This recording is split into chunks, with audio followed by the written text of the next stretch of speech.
Stock market में कोई इंसान क्या टाइमिंग से पैसा कमा सकता है? फिर से क्वेश्चन है, स्टॉक मार्केट में क्या कोई इंसान, रिटेल इन्वेस्टर आपके जैसा, मेरे जैसा, टाइमिंग से पैसे कमा सकता है?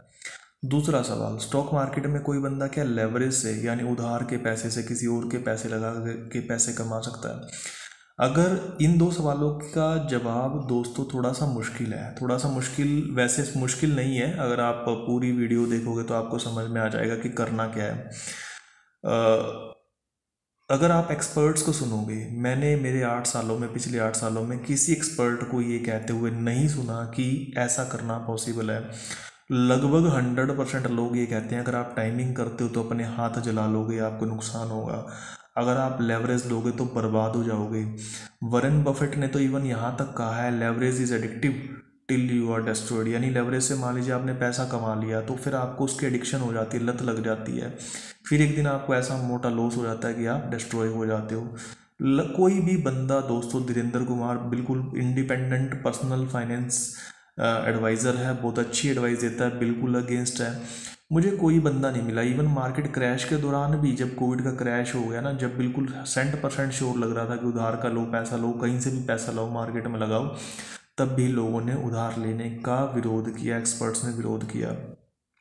अब क्वेश्चन ये है कि मैं क्या सोचता हूँ, मुझे क्या लगता है after 8 years of experience, after reading so many things, after experts की ओपिनियन वगैरह सब कुछ देखने के बाद, अपने अनुभव के बाद क्या लगता है? मेरे को लगता है कि नहीं यार, ऐसा नहीं है कि आप टाइमिंग नहीं कर सकते। मेरे को लगता है आप टाइमिंग कर सकते हो, बशर्ते कि आपको फंडामेंटल्स समझ में आए और आपको फ्लोज समझ में आए। फंडामेंटल्स, जिसको मैं मार्केट का देसी घी कहता हूँ, फंडामेंटल्स एंड फ्लो, इन दोनों चीज़ों की आपको समझ होनी चाहिए। फिर आप टाइमिंग भी कर सकते हो, आप लेवरेज भी कर सकते हो। आपको 15% जो सेंसेक्स से मिलता है वहाँ पे सेट होने की ज़रूरत नहीं है। आप 24% भी कमा लोगे, 18-20% तो कमा ही लोगे। क्या पता आप उससे थोड़ा बहुत ज़्यादा भी कमा लो, ये आपकी आगे किस्मत है, या आपका अपना टैलेंट भी है कि भैया मैं क्या कर सकता हूँ। लेकिन चलो रिटर्न को छोड़िए, टाइमिंग कर सकते हो, यस कर सकते हो। अब मैं आपको फंडामेंटल और फ्लोज पे लेके जाता हूँ कि क्योंकि टाइमिंग करने के लिए आपको वो फ्लोज को समझना होगा।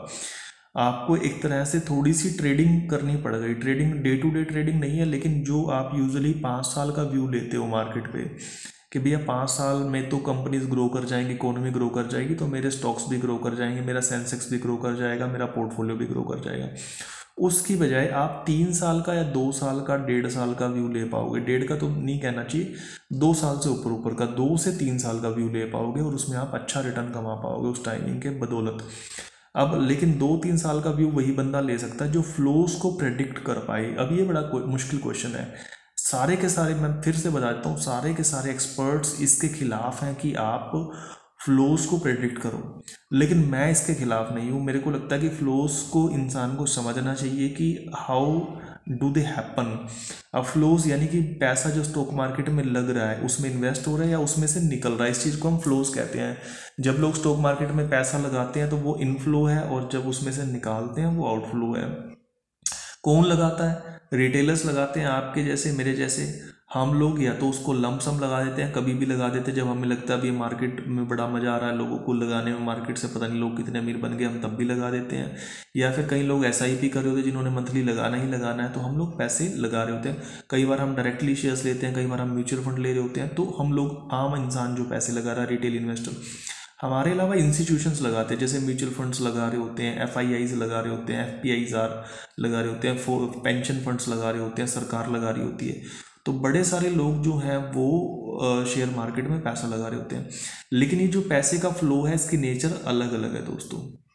मान लीजिए जैसे एक होता है इमोशनल मनी, यानी कि जो रिटेल इन्वेस्टर्स पैसा लगा रहा है सिर्फ इमोशंस के अफेक्ट में, ऐसा बहुत सारा पैसा होता है और ये पैसा मार्केट को प्रभावित करता है। यानी कि कुछ बंदे ऐसे हैं भैया जो कि तभी मार्केट में आएंगे जब बुल चल रहा है, जब मार्केट ने बहुत अच्छा रिटर्न दे दिया है, ऑलरेडी दे दिया है, तो इनको ना एक फियर ऑफ मिसिंग आउट आने लग जाता है, एक इमोशनल स्टेट होती है। इनको लगता है यार सारी दुनिया ने पैसे कमा लिए, हम ही रह गए, तो क्यों ना हम भी शेयर मार्केट में पैसे लगाएं और कमाएं। तो ये जब बुल मार्केट काफ़ी आगे चला गया होता है, जब काफ़ी लोगों ने ऑलरेडी पैसा कमा लिया है, तो ये लोग उसके अंदर कूदते हैं और अपना पैसा लगाते हैं। तो ये मनी उस टाइम पे आती है, बुल के दौरान आती है। और जब बियर आता है, जैसे आजकल 1-1.5 साल से आप देखो, मार्केट में कोई रिटर्न ही नहीं है, मार्केट फ्लैट से चल रही है तो लोग भाग जाएंगे। अभी पीछे एक न्यूज़ आई थी कि 2021 की बजाय 2022 में लोगों ने 70% पैसा कम लगाया है। इक्विटी के जो इन्फ्लोज रहे हैं, जो डोमेस्टिक है, जो हमारे लोग पैसा लगा रहे हैं, रिटेलर्स जो पैसा लगा रहे हैं, पिछली बार 100 रुपये लगाए थे 2021 में जब बुल मार्केट चल रहा था, उसकी बजाय 2022 में यानी कि बियर मार्केट में या स्टैटिक सी मार्केट में लोगों ने सिर्फ 30 रुपये लगाए। 21 में 100 रुपये और 22 में 30 रुपये, 70 रुपये कम, 70% कम। बहुत बड़ा फैक्टर होता है दोस्तों। इतना सारा पैसा क्या सिर्फ एक इमोशनल मनी था जो सिर्फ बुल में आया जब महंगी चीज़ें थी, जब स्टॉक्स महंगे थे, एक्सपेंसिव थे, तब तो आप खरीद रहे थे। और जब फेयर वैल्यूएशन है, बढ़िया वैल्यूएशन, तब आप ले नहीं रहे हो भैया, कैसे बुद्धू आदमी हो। लेकिन 70% लोगों का पैसा ऐसा ही है, 70% लोग ऐसे ही हैं, उन्होंने इसी बेस पे इन्वेस्ट किया। तो ये फ्लो हमें समझने की जरूरत है कि पैसा किस बेस पे आ रहा है। इमोशनल मनी है, फियर एंड ग्रीड पे आ रहा है। जब बुल आता है तो फियर ग्रीड हो जाता है, लोगों को लालच आने लग जाता है, लोग महंगा खरीद लेते हैं उस लालच में। जब बियर आता है तो लोग डर के मारे सस्ता भी नहीं खरीदते, सस्ते में भी बेचे तो उल्टा कर लेते हैं, वो लोग अपना नुकसान करा लेते हैं। ऐसा बहुत सारा पैसा है। उसके अलावा दोस्तों ये इमोशनल मनी के अलावा एक मनी होती है एसआईपी मनी। अभी एसआईपी करने वाला बंदा ना एसआईपी शुरू कर देता है, इसकी सैलरी आती है, पैसे कट गए, म्यूचुअल फंड मिल गई, यूनिट्स मिल गई, ठीक है, ये मार्केट वार्केट कुछ नहीं देखता, ये 5-7 साल के बाद ही देखता है सीधा। तो इस बंदे को पैसे मिल जाते हैं, इस बंदे को रिटर्न मिल जाता है, क्योंकि इसने बुल में, बियर में और मार्केट में पैसा लगाया। इसको जब जरूरत होती है तभी मार्केट से पैसा निकाल लेगा, अगर इसको नीड होगी तो पैसा निकालेगा, अगर इसको नीड नहीं है तो ये पैसा नहीं निकालेगा। बंदा सिंपल सा है, ये मार्केट देखता ही नहीं। जो बंदा मार्केट नहीं देखता उसको भैया कौन सी ग्रीड आएगी, कौन सी फिर इमोशंस तो आएंगे नहीं ना। तो वो तो एक ऑटोमेटिक सा प्रोसेस होगा, ये बंदा पैसा कमा लेगा, सस्टेनेबल होता है। तो आपको देखना पड़ेगा एसआईपी फ्लोज कैसे हैं, इमोशनल फ्लोज कैसे हैं। तीसरा फ्लो दोस्तों होता है इंस्टीट्यूशनल। इंस्टीट्यूशंस होते हैं जैसे कि एफआईआईज हैं या म्यूचुअल फंड मैनेजर्स हैं या पेंशन फंड वाले हैं। ये सब लोग क्या करते हैं, ये एसेट एलोकेशन प्रैक्टिस करते हैं। इसका मतलब हुआ कि जब इक्विटी मार्केट ऊपर चली जाती है तो इक्विटी में से पार्शियल प्रॉफिट बुक करके डेट ले लेंगे। अगर इक्विटी मार्केट नीचे चली जाएंगी तो ये थोड़ा बहुत डेट में से बेच करके वो इक्विटी में लगा देंगे, या अगर गोल्ड ज़्यादा ही महंगा होगा तो गोल्ड को बेच के थोड़ा बहुत भैया जो चीज़ें सस्ती हैं वो ले लेंगे। इस तरह से करते हैं लोग। तो ये और वो चीज़ें पार्शली करते हैं, एक बैलेंस बना के रखेंगे एलोकेशन का। भाई मेरे पास 50% इक्विटी है, 50% मेरे पास डेट है। अब मेरा मान लीजिए इक्विटी बढ़ गई तो मेरा पोर्शन ऑटोमेटिकली इक्विटी का 60% पे चला जाएगा, क्योंकि इक्विटी मार्केट शार्प राइज कर गया मान लीजिए। तो ये क्या करेंगे, उसको बेच के कुछ इस तरीके से बेचेंगे कि वो एसेट दोबारा से 50% पे एलोकेशन रह जाए, और डेट वाला एलोकेशन जो घट गया था 40 पे आ गया था वो फिर से 50 हो जाए, तो उससे थोड़ी सी प्रॉफिट बुकिंग हो जाएगी। इसको कहते हैं asset rebalancing, asset allocation, asset rebalancing. तो ये सिंपल तरीका है इनका। जैसे आप देखो 2021 के अक्टूबर में मार्केट पीक पे था। मैं आपको मनी फ्लोज की क्लास ले रहा हूँ, उसके बारे में बता रहा हूँ कि किस तरीके से मनी फ्लो करती है और होता क्या है। अब अक्टूबर 2021 में मार्केट पीक पे था, वर्ल्ड की सारी मार्केट्स महंगी थी। इंस्टीट्यूशंस को ये लगा कि भैया इक्विटी बहुत महंगी हो चुकी है, अब हमें डेट में शिफ्ट होना शुरू कर देना चाहिए। इन्होंने इनका, क्योंकि अब इनका इक्विटी का पार्ट काफ़ी बढ़ गया था, तो इन्होंने शिफ्ट होना शुरू कर दिया डेट में। अब क्योंकि इंस्टीट्यूशंस बेच रहे थे तो 6 महीने तो रिटेलर्स ने खरीदा, क्योंकि जो इमोशनल मनी थी वो आ गई उसको कैच करने के लिए, भैया अब हम कमाएंगे, अब हम कमाएंगे, मार्केट तो भागती रहेगी। लेकिन इंस्टीट्यूशन बेचते गए, मार्केट जो है वो नीचे जाने लग गई। उसके बाद फिर क्या हुआ, रिटेलर्स का भी भैया हौसला टूट गया, जो इमोशनल मनी थी कुछ हो तो रहा नहीं है, उन्होंने भी बेचना शुरू कर दिया। तो मई जून के आसपास मार्केट काफ़ी नीचे चली गई। तो इंस्टीट्यूशंस को लगा भैया मार्केट काफ़ी सस्ती हो गई है, तो अब तो भैया बेचना बंद कर दो, तो उन्होंने बेचना बंद कर दिया। अक्टूबर नवंबर उन्होंने थोड़ा बहुत खरीद भी लिया, जनवरी में फिर मार्केट महंगी हो गई तो उन्होंने फिर से बेचना शुरू कर दिया। अब उन्होंने वहाँ खरीदना शुरू कर दिया जहाँ पे सस्ता था, जैसे कि चीन और अमेरिका। अब ये जो जनवरी गया है और ये जो फरवरी अब जो चल रहा है, इसमें उन्होंने क्या खरीदा है, उन्होंने चीन खरीदा जो कि सस्ता था, चाइना, उन्होंने अमेरिका खरीद लिया थोड़ा बहुत। तो कहने का मतलब है कि इंस्टीट्यूशन का सिंपल प्रिंसिपल है, बढ़िया चीज़ खरीदो, जैसे कि इंडिया, जैसे कि चाइना, जैसे कि यूएस, जहाँ पे सिक्योरिटी है, फंडामेंटल्स अच्छे हैं, ग्रोथ पोटेंशियल है, बढ़िया चीज़ खरीदो, सस्ती खरीदो। इंस्टीट्यूशन का सिंपल सा फंडा होता है। तो इंस्टीट्यूशनल मनी एसेट एलोकेशन के प्रिंसिपल को फॉलो करती है।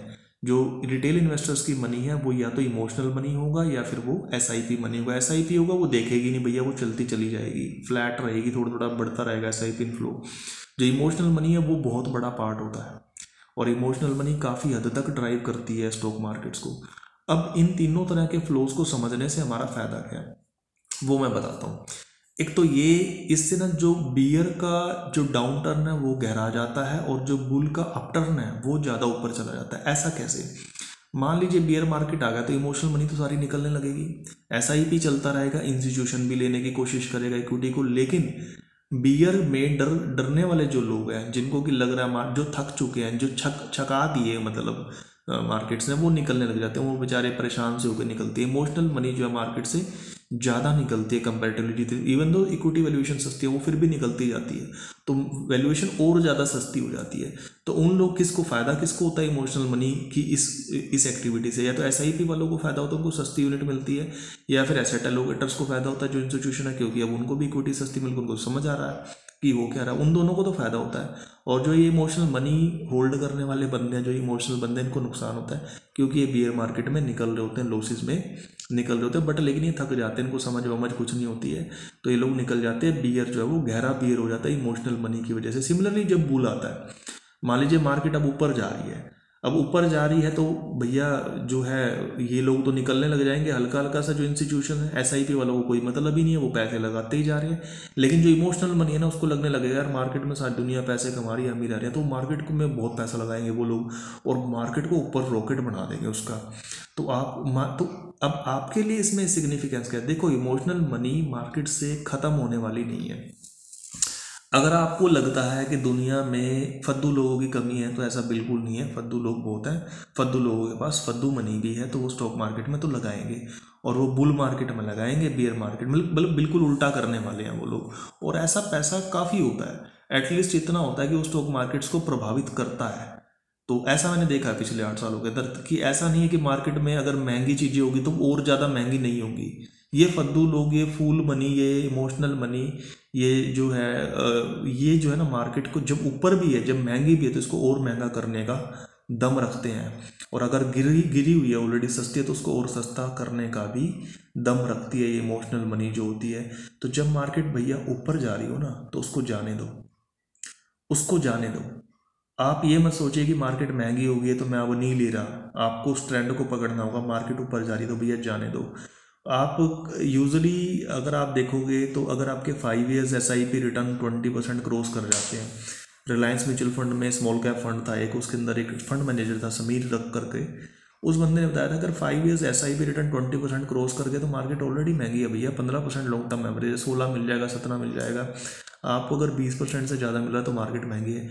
लेकिन ऐसा भी टाइम आता है जब 5 ईयर्स एसआईपी रिटर्न 30% हो चुके होते हैं, यानी मार्केट उसके बाद बहुत ऊपर जाती है। तो आपको 20% पे 25% में निकलने की जरूरत नहीं है, आप 30-32% का 35% का टारगेट बना सकते हो। अक्टूबर 2021 में जो टाटा डिजिटल इंडिया फंड हुआ करता था, जो कि आईटी सेक्टर में फंड लगाता था, उसके 5 ईयर्स एसआईपी रिटर्न 45% थे, 45% थे। यानी कि सोचिए इमोशनल मनी ने आईटी सेक्टर को कहाँ तक भगा दिया था 2021 में। सबको उस समय पे इमोशनल मनी को क्या लग रहा था, दुनिया आईटी पे शिफ्ट हो जाएगी, लॉकडाउन हो चुका है, सारा कुछ डिजिटल होगा, हर कुछ फोन से होगा, यूट्यूब फेसबुक ही सब कुछ हो जाएगा भैया, लोग रोटी खाना बंद कर देंगे, गैस चूल्हे किसी को, मतलब इस तरह से बिहेव कर रहे थे। तो कहने का मतलब है कि इमोशनल मनी होती है जो कि आईटी को वहाँ तक लेकर चली गई। तो आपका है कि आपको उसको ट्रेंड को पकड़ना पड़ेगा, आपको होले से नहीं छोड़ देना है, आपको उसको वहाँ पे नहीं छोड़ देना कि यार ये तो अब महंगा हो गया, अब कोई बात नहीं, इससे निकल जाओ आप। आपको उसको जाने दो रॉकेट को। और कब छोड़ना भैया? जब पीक से कम 10% का करेक्शन आ जाए। ये मेरी अपनी थ्योरी है, ये खुद से सोचा कि कैसे फिर निकलें कब। जैसे ट्रेडिंग के अंदर एक स्टॉप लॉस का फॉर्मूला होता है, यार इससे ज़्यादा नुकसान नहीं कराना। तो जब वो पीक पे चला गया आपका प्राइस, उससे 10% जब करेक्ट हो जाए, तब फिर वहाँ से निकल जाओ। आपको लगेगा यार पीक पे क्यों नहीं निकला मैं, पीक पे पता ही नहीं होता भैया पीक आ गया है आपको नहीं पता होता। लेकिन मान लीजिए 5 ईयर्स रिटर्न 30% हो चुके हैं, तो ऑलमोस्ट पीक जो है वो आ गया है मेरे हिसाब से, क्योंकि 30% बहुत होता है। तो अगर 35 चला गया और फिर उससे 10% करेक्ट हो गया तो 30 पे आप निकल जाइए, क्योंकि अब उसके बाद वो नीचे जाने वाला है, क्योंकि अब इंस्टीट्यूशंस बड़ा सीरियसली बेच रहे हैं। जो इंस्टीट्यूशंस है वो एसेट अलोकेट कर रहे हैं, वो बड़ा सीरियसली बेच रहे हैं। वो उसको जब तक फेयर वैल्यू नहीं आएगी तब तक भैया वो बेचते रहेंगे, और जब फेयर वैल्यू आ जाएगी वो बेचना बंद कर देंगे। लेकिन अब ये फूल वाली जो मनी है, इमोशनल मनी है, ये बेचता रहेगा, क्योंकि अब ये छक चुका है, अब ये काफ़ी नीचे जाएगा। अब जब ये काफ़ी नीचे जाएगा तो अब आपने कलेक्ट करना शुरू करना है, अब आपने खरीदना शुरू करना है। तो अगर आप इस इमोशनल मनी के फ्लो को समझ सकते हो तो भैया आप टाइमिंग कर सकते हो, और आप ही टाइमिंग कर सकते, इंस्टीट्यूशन नहीं कर सकता। इंस्टीट्यूशन पीक पे सारा बेच के नहीं निकल सकता है, इंस्टीट्यूशन जब बिल्कुल बहुत क्रैश आ चुका हो तो उस टाइम पे उधार लेके नहीं खरीद सकता। ये आप ही कर सकते हो, टाइमिंग आप ही कर सकते हो, लेवरेज आप ही कर सकते हो, लेकिन ये तब कर सकते हो अगर आपको इमोशनल मनी के फ्लो की समझ है और आप इन्वेस्टमेंट वहीं करें जहाँ पे आपके फंडामेंटल स्ट्रॉन्ग हो, उसी कंट्री में पैसा लगाएं। फ्लो की हमने बात कर ली, टाइमिंग लेवरेज की कर ली, लेकिन इन्वेस्टमेंट ऐसी कंट्री में, ऐसी जगह ना करें, ऐसे स्टॉक में ना करें, ऐसे सेक्टर में ना करें, ऐसी कंट्री में ना करें जहाँ पे फंडामेंटल्स ही वीक है। फंडामेंटल की लॉस फिर कभी। थैंक्स।